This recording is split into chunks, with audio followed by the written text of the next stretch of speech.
This was good. This was very, very good. I am shocked about the amount of violence I saw in this episode of Tokyo ESP. I honestly am. That ending. That freaking cliffhanger. This, by far, from what I've seen, is my favorite episode of Tokyo ESP. Because the plot is starting to move. That's the biggest thing right now. And then there's a lot of reveals. A lot of different things go on. And let's just put it this way. Peggy is still the penguin god. Okay. The blood. The fucking animation on the violence. For instance, when you see Ozma remove his hand from that katana, and you just see him, like, slit his hand completely wide open, and he's running, you see that blood effect go past him as he's going to reach Rinka. That reminded me of a Kamiya kill. The violence and gore in that scene looks so freaking good. And I love the way this episode built up that tension. The tension really just raised higher and higher in this episode. By far, like I said, this is my favorite episode so far because of getting to see what happens. For instance, we get a little bit of fights between espers. We see espers fighting it off. And there's a bunch of different people in this episode that are introduced. For instance, we know now about Minami. We already knew that she had the teleporting power like Crowhead. But we see the professor's power in this episode, which is fucking frightening. Out of all the powers, specifically I have seen so far to this episode, it seems like the professor's power is the scariest, because he can get inside of your mind, kind of like Xavier a little bit, and he can pretty much put false images, false illusions. You can see false things. For instance, if he wishes for you to lose a fucking arm, your arm will disappear, it'll come off, and you'll feel the pain as if your arm fell off.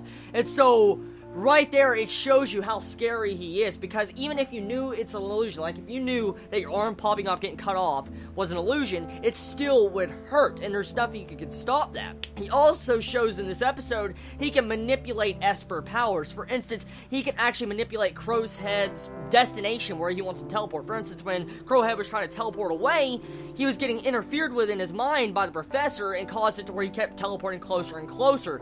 And so what it shows you is that this dude can interfere with all sorts of Esper powers. For instance, not just Crowhead, but he might be able to mess with Rinka to where he can mess with her mind to where she can't use her powers, like she can't go through objects or anything. So, right here it shows you, we don't know exactly the limit of this dude's powers. We don't know how much he can really control. For instance, we don't know if he can control all powers mentally or not, if they focus on the same aspect of destinations like Crowhead's does.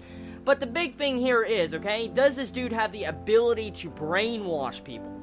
I mean, clearly in this episode you had Crowhead Ozma saying that Minami most likely is being controlled or brainwashed. I wonder if it is possible, because he clearly is messing with people's thoughts and imagination, so what if he can mess with their entire outlook on something? Oh yes, one thing I do want to bring up is it seems like Professor is also a little bit of Two-Face. If you know who Two-Face is, clap yourself on the back.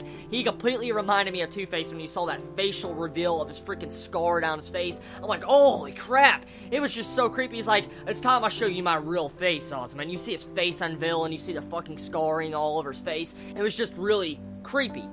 Personally, I think that is a really interesting way to design his character, because his character design is definitely different from normal characters I have seen in anime recently, and I like that a lot. Now, the big question here is why is Minami helping out this dude, okay?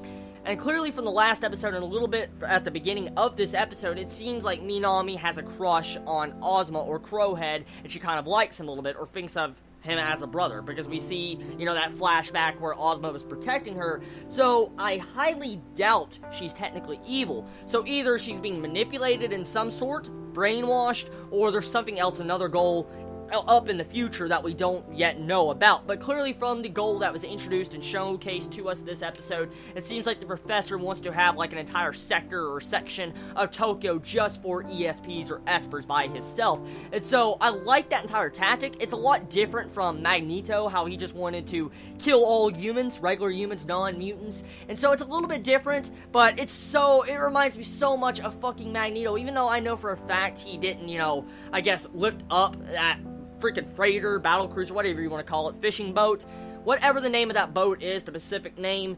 when you saw him at the tip of it and you saw it flying through fucking Tokyo, was I the only one that was reminded of that bridge scene when you saw in, X-Men movie 3 where you see the bridge lift up and you see Magneto move it and they move freaking across the water? That's exactly what that reminded me of. Now, here's the big thing, okay? That boat. Was that boat made by the Professor, or was it made by that other girl that knows our, Black Fist? Is that boat, made with imagination? Is it made with Esper power? There's a lot of questions there. Or is it being actually levitated up with some form of Esper power? I have no idea, but we were not really revealed on who is lifting up that boat currently. We don't technically know, so hopefully we'll find out about that next episode. And the cliffhanger was definitely fucking killing me. I'm just gonna be straight out honest. So, episode of Tokyo ESP.